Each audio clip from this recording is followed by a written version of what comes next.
I wasn't supposed to be home that early. The flight from Denver touched down 30 minutes ahead of schedule, and I decided to take it as a sign. I hadn't seen Tara all week, my business trip stretched longer than expected, and we'd been doing that polite distance thing over texts. The kind where the messages sound right but feel wrong. Short, careful, punctuated too properly.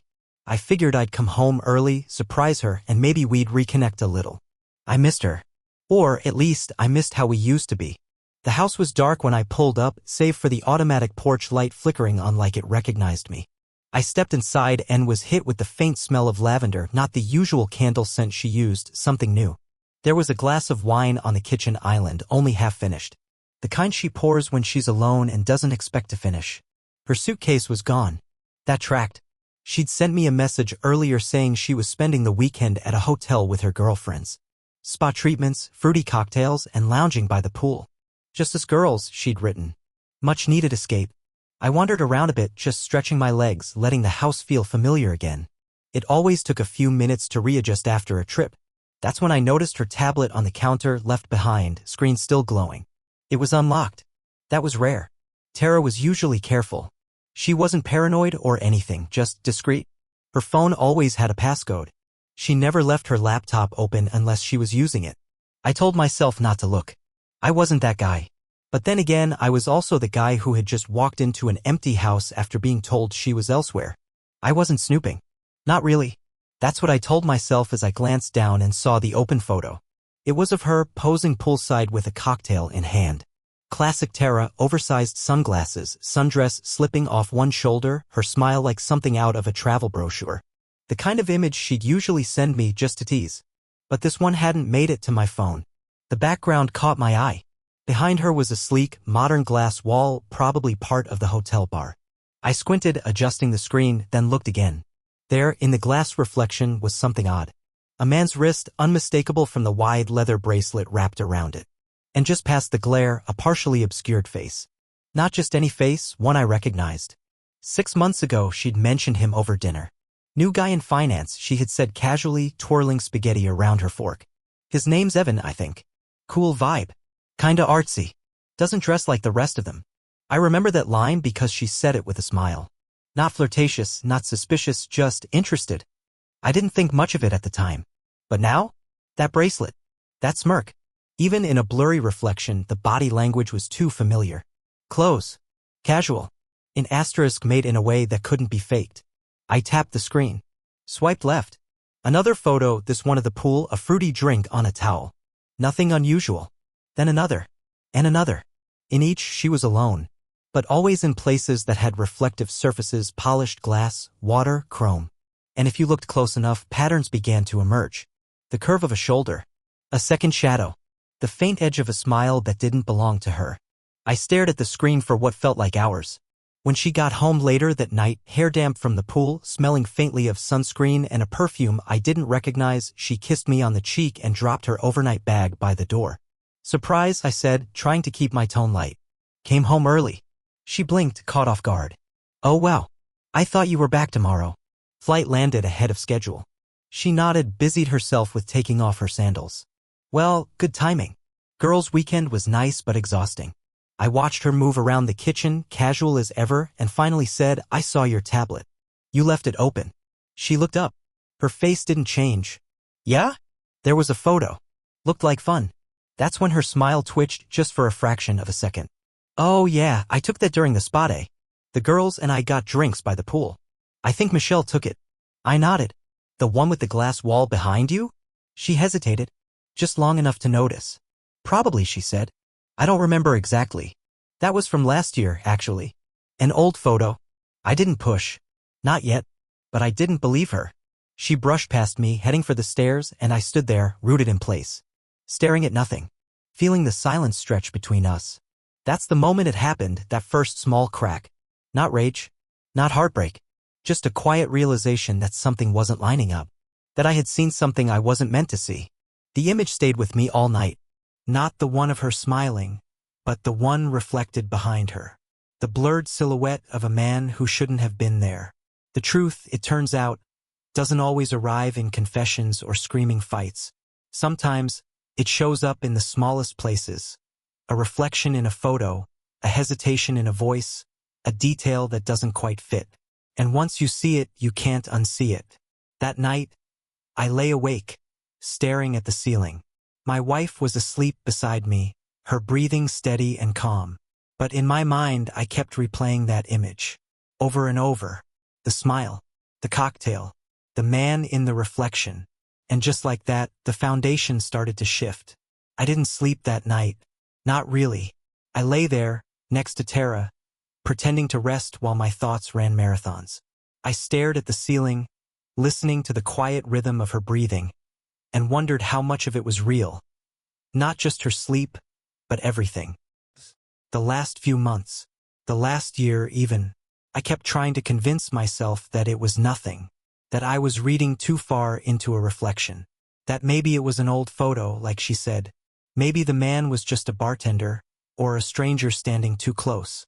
But the bracelet, that damn bracelet, I remembered it clearly now. Brown leather with a tiny metal clasp. He wore it during an office holiday party. Evan, the cool guy from finance, who didn't wear suits and knew obscure indie bands Tara, suddenly couldn't stop listening to. Back then, she laughed about how different he was.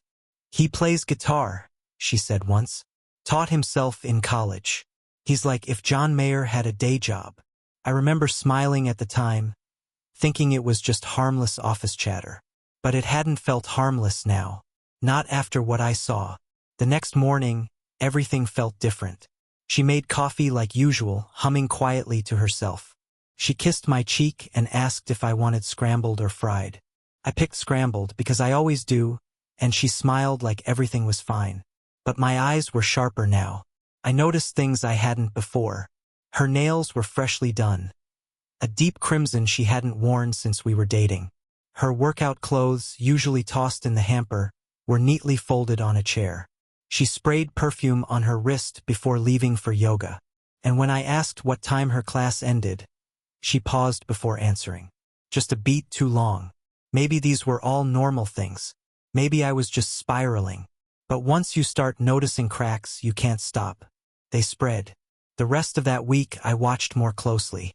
She changed her phone password. It used to be our anniversary. She never hid it.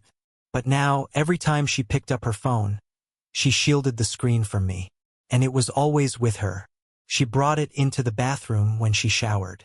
She kept it under her pillow at night. That Friday, she said she was going to a late class. Spin, I think.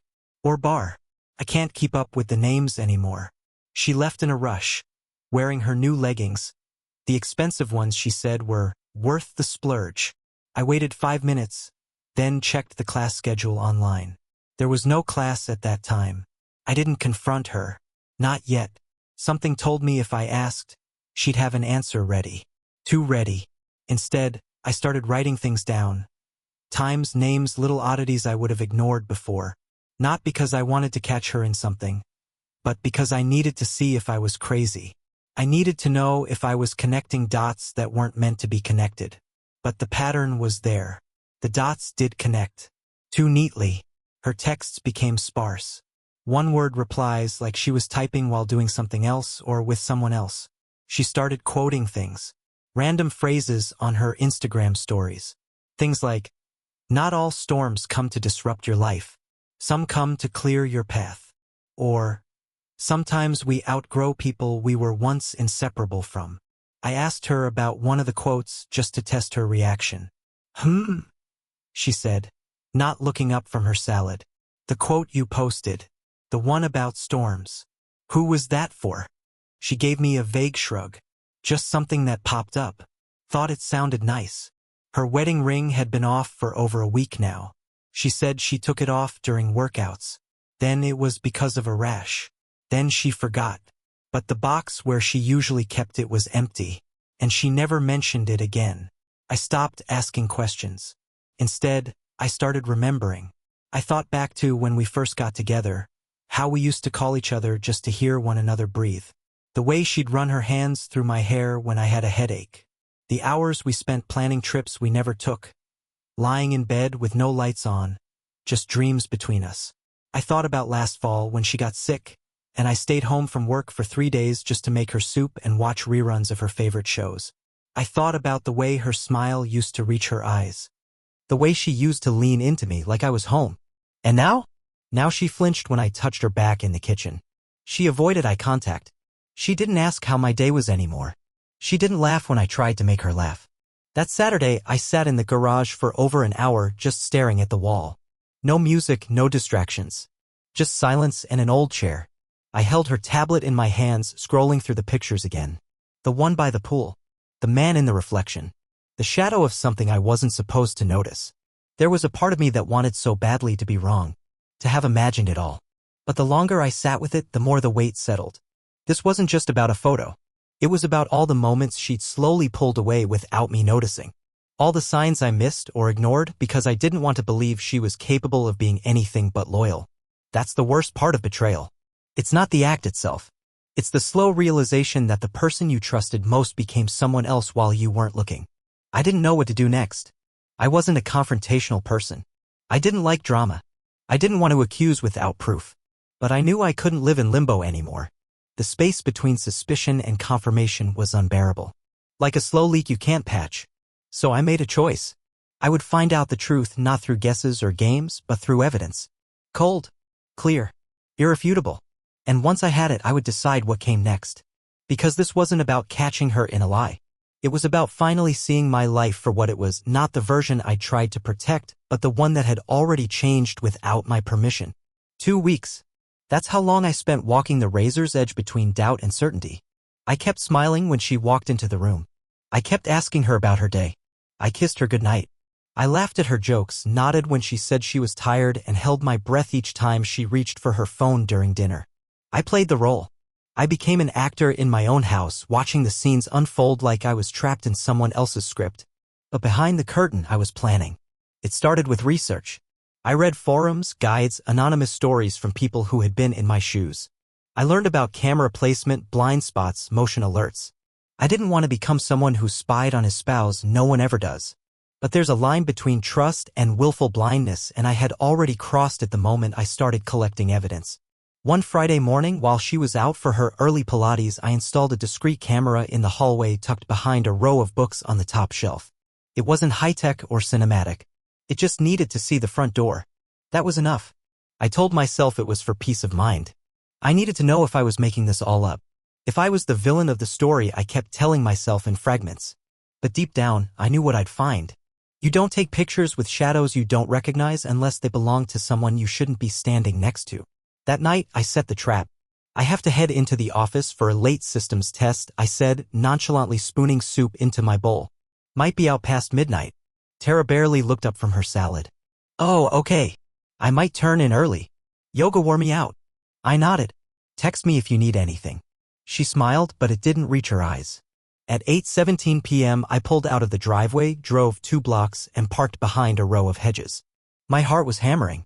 I turned the interior lights off and sank low in the seat, watching our house through the rearview mirror. At 8:43 p.m., I got the alert. Motion detected. Hallway camera triggered. My hands shook as I opened the app. The video loaded slowly, tortuously. But there it was. The front door opened. A man stepped inside. Calm. Casual. Confident. Evan. Same bracelet. Same walk. Same face from the reflection in the poolside photo, only now there was no glare, no distortion. Just him. Clear as day.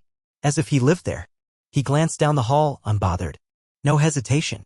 Like this wasn't the first time. I couldn't breathe. 2 minutes later, she appeared on screen. Tara. Hair down, barefoot, in one of her oversized shirts that she only wore when she was feeling relaxed or in asterisk mate. She smiled at him. And then she reached out, wrapped her arms around his waist, and leaned in. It wasn't hesitant. It wasn't awkward. It was familiar. Practiced. They stood there for a moment, holding each other like they had all the time in the world. Then she grabbed his hand and led him down the hall toward our bedroom. The door closed behind them. The footage ended there. My phone slipped from my hand onto the passenger seat. I stared blankly out the windshield, watching the lights from our living room flicker against the curtains. No more guessing. No more suspicions. Just the truth, plain and silent, playing out in a few seconds of motion-triggered video. I stayed in the car for an hour. I didn't cry. I didn't scream. I just sat there, frozen, as the weight of it all settled on my chest like a lead blanket. Everything I had feared. Everything I had hoped wasn't true. Confirmed. I didn't go home that night. I booked a room at a cheap extended stay hotel on the outskirts of town, the kind with beige walls, dim lights, and a vending machine that didn't work. It was perfect. I needed to be nowhere. The next morning, I started working. I rented a temporary apartment. Small, quiet, short lease. I called my bank and moved funds into a private account I had opened a week earlier. I changed every shared password, utilities, streaming services, my cloud storage. Then I backed up everything. I took the footage from the hallway camera and stored it 3 different places: a flash drive, a secure online folder, and a copy I kept hidden in a folder labeled tax records. I took *TS. I cataloged dates and times. I made a list. This wasn't for revenge. It wasn't even for leverage. It was for clarity. Because I knew what was coming. And I needed to be ready for when she denied it. 3 days later, I emailed her the divorce documents. Signed, notarized, and prepared for filing. I included no message. No warning. No accusations. Just the papers. She called 37 minutes later. I didn't answer. Then the texts came. "Randall, what is this? Can we please talk? I don't understand. Randall, please." Still, I said nothing. Because I did understand. I understood everything. She called again at midnight. I watched the screen light up, her name still saved as Tara Rehart, a cruel artifact I hadn't thought to change yet. I let it ring out. Then she sent one more message. "If this is about something you think you saw, it's not what it looks like." There it was. The reflex denial. The rewriting of what is into what almost was. But she was too late. I'd seen it. I'd heard it. I'd watched it unfold like a scene in a movie I never bought a ticket to. She could twist the words all she wanted, but there was no untwisting that video. No rationalizing the way she held him. The way she led him down her hallway. The truth wasn't fuzzy anymore. It was sharp. Unblinking. Real. By the end of the week, I had moved out completely. I left the house exactly as she'd kept it, every cabinet closed, every photo untouched. I didn't pack in a rush. I didn't leave a note. I took only what was mine and let the silence do the talking. I told no one at first. Not even my closest friends. I wasn't ready for their sympathy, their advice, their offers of support. I didn't want understanding. I wanted stillness. I wanted quiet. Because the truth didn't need an audience. It had already been seen. There was no grand confrontation. No screaming match in the driveway. No dramatic tear-streaked apology scene. No shouting, "How could you?" while she collapsed in guilt. That's not how this went down. After the footage, after the documents, after her panicked messages, everything fell quiet. And in that quiet, I found something I hadn't felt in months: control.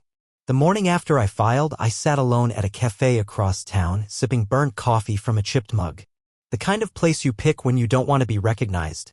I wasn't there for the ambience. I was there to think. I'd already removed myself from the house. The next step was to remove myself from the life I had built around someone who was no longer who I thought she was. The phone buzzed again. "Tara." I didn't answer. I just stared at her name, then turned it face down on the table. My lawyer had warned me, expect panic. Expect denial. Expect her to beg before she bargains. He was right. I was on phase 1 of the cycle. By noon I had a list. Not of things to take back, but of things to let go. I wasn't going to fight for furniture or fight for old routines. This wasn't about retribution. This was about getting to clean air. First, I called the bank. I had already created the new account and transferred enough for me to start fresh. Now, I closed our shared savings, the one we opened the day after our wedding. I left her half untouched. I didn't want anything that came with conditions or drama. Then I started scrubbing myself from the digital world we had built together. Streaming accounts, shared drives, cloud calendars gone. I changed every password, even the ones that didn't seem important. Because they were all threads tied to her. Our playlist? Deleted. Our vacation logs? Archived, then wiped. The document labeled future baby names? That one took me a minute. I stared at it, hovered over the trash icon, then finally clicked. Gone. Back at the apartment, I filled 3 boxes with old photos and mementos. Not to burn them. I wasn't interested in rage. I just needed them out of sight. They were relics now. Artifacts of a world that didn't exist anymore. A day later, my lawyer sent her the compiled evidence. Not to shame her, just to preempt any claims that I had jumped to conclusions. He included the hallway footage, timestamped and edited for clarity. No commentary. No arrows or labels. Just the raw truth. Tara responded to him before she said another word to me. Her reply was short. "I understand. Please have Randall call me when he's ready." I wasn't. Instead, I filed the paperwork to redirect my mail, switch my driver's license address, and transfer the utilities into her name. I didn't leave it up to her. I didn't ask her to handle things. I wasn't giving her that leverage. She had handled enough without my input. The apartment I found was small. One bedroom, mismatched appliances, a water heater that groaned when it worked too hard. But it was mine. No ghosts in the walls. No shadows trailing across the hallway. Just space. I filled it slowly. A mattress on the floor at first, then a table from Craigslist. I didn't need much. Just a place to breathe. On the fourth night, I cooked dinner for myself. Nothing fancy. Pasta, cheap red sauce, store-brand wine. I sat on the floor, fork in hand, and stared at the blank wall. And for the first time in weeks, I chewed without feeling like I was swallowing gravel. I didn't miss her. That surprised me. I missed the idea of her. The version I had built up in my head. The person I had trusted. But the actual woman who stood in that hallway wrapping her arms around another man like it was routine? No. I didn't miss her. 3 days later, she emailed me directly. The subject line, please. I almost didn't open it. But curiosity is a stubborn thing. The message was a wall of text. She apologized. She tried to explain. Said it started emotionally, then blurred. Said it happened fewer times than you think. As if the quantity mattered more than the betrayal. She said she was confused. She said she didn't mean for it to happen. She said she still loved me. I closed the email. That night I walked for an hour. Just wandered. No destination. I passed bars, closed shops, couples holding hands. It all felt so far away. Like a movie set I wasn't allowed on anymore. Eventually, I ended up at the park near the waterfront. I sat on a bench, listening to the sound of waves hitting the dock. And I felt nothing. Not numbness. Not sorrow. Just peace. Tara tried again the next day. A voicemail this time. Randall, please? Can we talk in person? You deserve to hear everything from me directly. I owe you that. Please don't shut me out. But she wasn't doing this for me. She was doing it for herself, to quiet the guilt, to reshape the narrative. To turn a betrayal into a misstep. A lapse in judgment. Something fixable. It wasn't. Later that week, her mother called me. We weren't close, but she always liked me. She left a message. I'm not calling to take sides. I just want you to know that Tara's not well. She's been crying for days. If there's any part of you that can hear her out, please try. I appreciated the effort. But there's a difference between pain and consequence. Tara wasn't unwell. She was uncomfortable. She was finally experiencing what it felt like to be on the wrong end of a decision she thought she'd control. The day after that, Evan called. That surprised me. I let it go to voicemail. He didn't leave his name, but I knew the voice. Randall. Look. I'm sorry. This isn't the way I wanted things to go. I never intended for this to happen between me and Tara. We didn't mean to hurt you. I laughed out loud in my kitchen when I heard that. We didn't mean to hurt you. What did he mean to do then? Just borrow her affection for a while? Use her body, her time, her laughter, and then politely return her without a scratch? Intent doesn't erase consequence. That was the last time I listened to any of their messages. My lawyer finalized the next step, filing under no fault with documentation. In my state, evidence doesn't alter division of assets, but it does eliminate ambiguity. And ambiguity is what people like Tara thrive on. By the time I handed over the final form, I was different. I didn't hate her. I didn't love her. I just didn't need her. That was the real shift. The moment I realized I didn't need her to explain or cry or atone. I didn't need closure from her because I had created it myself. Quietly. Efficiently. With dignity.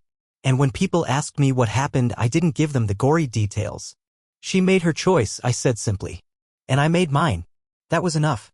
You'd think the silence would last after that. After I sent the documents, stopped replying, and made it clear, in every action, that we were done. But no. Silence has a shelf life. Especially when guilt is involved. Tara unraveled quickly. I didn't need to witness it to know. It came through in her messages, in the way her words changed tone from remorse to frustration, then desperation, and finally indignation. She messaged me again, long paragraphs this time, dripping with contradictions. In one sentence she admitted it was a mistake, in the next she scolded me for not fighting for our marriage. She apologized, then accused. Pleaded, then blamed.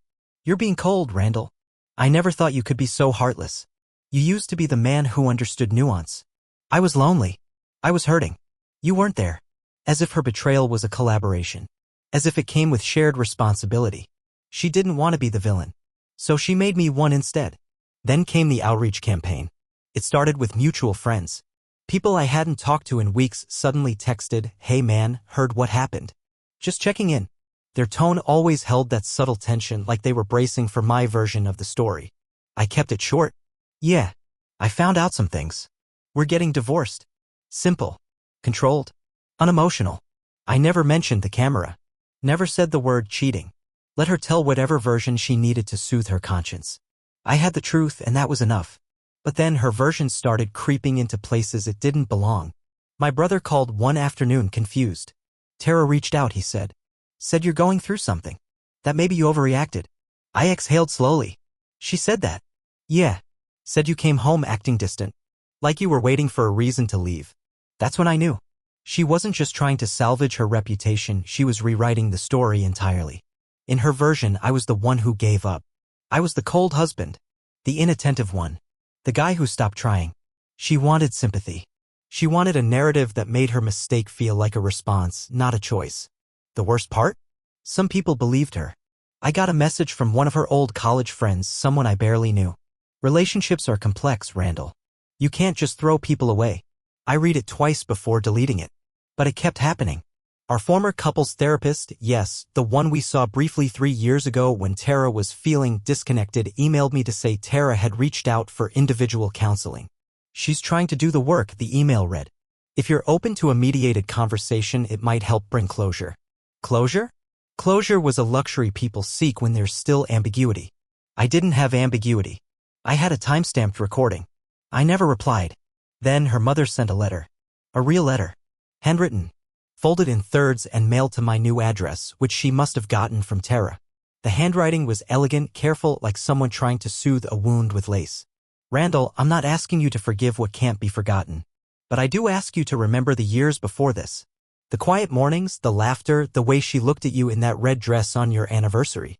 That was real. Just because she faltered doesn't mean everything was false. It was beautifully written. But it missed the point. Because that was the tragedy, it had been real. That's what made it hurt. That's what made it betrayal. You don't mourn strangers. You mourn someone you believed in." Still, I kept the letter. Not out of sentiment, but as a reminder of how quickly truth gets lost when feelings get involved. Even Evan tried again. He messaged me from a different number. I only read the preview before deleting it. "Just want to say I never meant to come between." I don't care what he meant. Intent doesn't undo impact. But all of this, the shifting narratives, the subtle gaslighting, the emotional guilt grenades, it had an unexpected effect. It didn't make me second-guess myself. It made me stronger. Because for the first time I was standing in the clarity of my own decisions. Not the clouded, anxious haze I'd lived in for months. Not the version of me who doubted his instincts. This version had seen the truth, accepted it, and walked away. I wasn't bitter. I wasn't even angry anymore. I was just done. A week later, I ran into someone we both knew, Jamie, one of Tara's co-workers I'd met at a few work parties. We bumped into each other at a grocery store. It was awkward at first. Small talk. Then she lowered her voice and said, "I heard about you and Tara. I just want to say, I'm sorry." I blinked. "You don't have to be." "No, I do," she said. "Because I saw things. And I never said anything." I didn't ask what she meant. I didn't need to. But she added, "I also heard what she's been saying. And I just want you to know, not everyone believes her." That stuck with me. Because for all her efforts to paint me as the distant one, there were cracks in her story too. People saw. People remembered. Not everyone could be spun. But even if they had believed her, even if the whole world bought into her carefully curated victimhood, it wouldn't have changed anything for me. Because my peace didn't come from being vindicated. It came from no longer needing to be. I stopped checking my old social accounts. Stopped reading into the posts she made, the vague quotes about healing, the filtered beach photos, the cryptic captions. Sometimes people leave you because they never deserved you in the first place. That one made me laugh out loud. In a sad, ironic way. Because in her story she was the one left behind. The one who was abandoned. But I didn't abandon anything. I let go of something that was already gone. One night, I got home to my apartment. A new painting hung on the wall, a second-hand bookshelf finally organized, and I realized I hadn't thought about her all day. Not once. That's how healing works. It's not dramatic. It's not loud. It's subtle. You stop checking the phone. You stop playing the what-if scenarios. You stop needing closure from someone who was never willing to give you honesty when it counted. Tara had unraveled, yes. But I didn't catch her. I let her fall. Not out of cruelty, but because holding on to someone who already let go, that's the real cruelty. To yourself. And I was done doing that. After everything was finalized, I left. Not just the house or the marriage, but the city. I packed what little I cared to keep, some clothes, a few tools, and a box of books, and drove west until the road turned into coastline. I landed in a quiet town on the Oregon coast, the kind of place that smelled like salt and pine, where no one asked too many questions and no one knew who I used to be. I found work at a repair shop by the docks. It wasn't glamorous, but it was steady. Honest. Tangible. There was something healing about fixing broken things with your hands when your heart still didn't know how to put itself back together. My days became simple. Mornings with black coffee and sea air. Afternoons under the hood of a truck or elbow-deep in engine grease. Evenings walking the shoreline, letting the cold wind clear out whatever remnants of the past still clung to me. I started writing again, nothing fancy. Just a journal. 1 page a night. No mentions of Tara. No retellings of betrayal. Just what I saw, what I felt, what I hoped for. Slowly, the entries became less about pain and more about possibility. I changed my number. Deleted old accounts. Updated my documents to reflect the new address. It wasn't about running away, it was about starting from truth. This time, everything I built would be mine. Not shared. Not dependent on someone else's honesty. The memory of her began to soften. Not disappear. Not forgive. Just fade. Some scars don't need to vanish. They just need to stop bleeding. About 6 months later, I received a letter. No return address, but the handwriting was unmistakable. A card inside, plain white, no decoration. Just a few lines. I'm sorry for how I ended things. I hope you found peace. I'm still trying. There was no name signed, but she didn't have to. I stared at it for a moment. Not with anger. Not with nostalgia. Just clarity. It was the kind of message people send when they finally realize they can't rewrite the past, only acknowledge it. I took the card down to the beach that night. The sky was gray, the waves calm. I lit a match, watched the paper catch, and dropped it into the fire pit I had built from driftwood and stone. It burned quickly. Quietly. Like everything else she left behind. There was no vengeance in it. No final words shouted into the wind. Just the final thread severed. People talk about second chances like they're owed. But second chances only matter when they begin with truth. Mine started the day I walked away, not the day she apologized. This wasn't about saving something broken. It was about building something whole for myself, by myself. And for the first time in a long time, that was enough.